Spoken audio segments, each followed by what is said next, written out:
اعوذ باللہ من الشیطان الرجیم بسم اللہ الرحمن الرحیم السلام علیکم ورحمۃ اللہ وبرکاتہ۔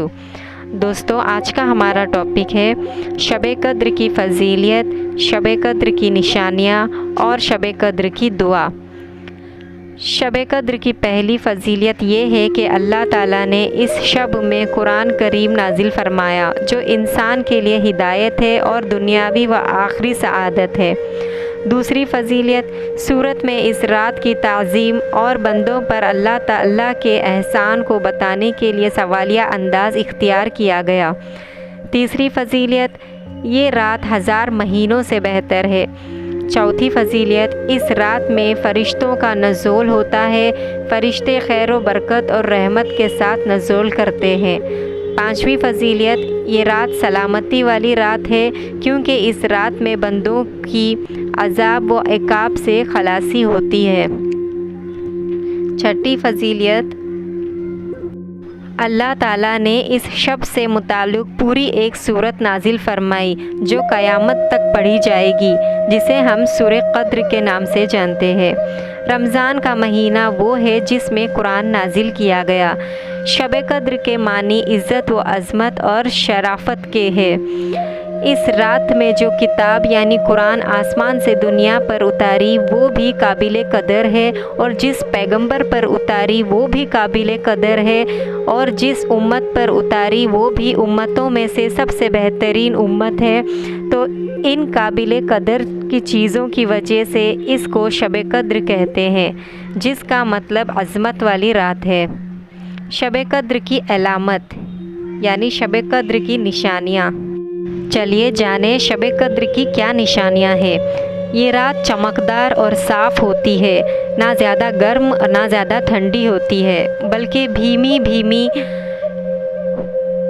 اور متعدل ہوتی ہے۔ اس رات کو شیاطین کو ستارے نہیں مارے جاتے۔ آسمانوں کی طرف نگاہ اٹھا کر دیکھے تو آنکھوں میں نور اور دل میں سرور کی کیفیت پیدا ہوتی ہے۔ شب قدر کی بعد والی صبح کو سورج میں تیزی نہیں ہوتی۔ اس رات میں عبادت کی بڑی لذت محسوس ہوتی ہے اور عبادت میں خشوع و خضوع بھی پیدا ہوتی ہے۔ بعض لوگوں نے دیکھا کہ ہر چیز سجدہ کرتی ہے، یہاں تک کہ درخت بھی سجدہ کرتے ہیں، اور اس رات پانی میٹھا ہو جاتا ہے۔ حضرت عائشہ صدیقہ فرماتی ہے کہ میں نے عرض کیا، یا رسول اللہ مجھے بتائیے کہ میں لیلۃ القدر کو کیا دعا مانگوں؟ آپ صلی اللہ علیہ وسلم نے فرمایا، یہ دعا پڑھا کرو جس کے معنی ہے، اے اللہ تو معاف کرنے والا ہے، معاف کرنا پسند کرتا ہے، لہذا ہمیں معاف کر دے۔ یہ وہ رات ہے جو رزق مانگنے والوں کو رزق، عافیت چاہنے والوں کو عافیت، صحت کی تمنا کرنے والوں کو تندرستی، خیر و بھلائی کی طلبگاروں کو خیر و بھلائی، اولاد کی خواہش مندوں کو اولاد کی نعمت، مغفرت کے متلاشیوں کو بخشش عطا کر جاتی ہے۔ آپ صلی اللہ علیہ وسلم نے فرمایا، جو شخص لیلۃ القدر میں ایمان کے ساتھ اور اجر و ثواب کی نیت سے نماز میں قیام کرتا ہے تو اس کے پچھلے سارے گناہ معاف کر دیے جاتے ہیں۔ آپ صلی اللہ علیہ وسلم نے فرمایا، شب قدر کو جبرائیل علیہ السلام اپنے پروردگار کے حکم سے زمین پر اترتے ہیں، اور وہ ہر اس شخص کے لیے دعائے مغفرت کرتے ہیں جو کھڑے بیٹھے کسی حال میں اللہ کو یاد کر رہے ہوتے ہیں۔ آپ صلی اللہ علیہ وسلم نے فرمایا، جو شخص شب قدر کو درک کرے اور اس کے گناہ نہ بخشے جائیں گے، اسے اپنی رحمت سے اللہ دور کر دیتا ہے۔ شب قدر کی دعا، یہ رات دعا کی قبولیت کی رات ہے۔ اپنے لیے، دوست و احباب کے لیے اور والدین کے لیے، تمام گزرے ہوئے لوگوں کے لیے دعائے مغفرت کرنی چاہیے۔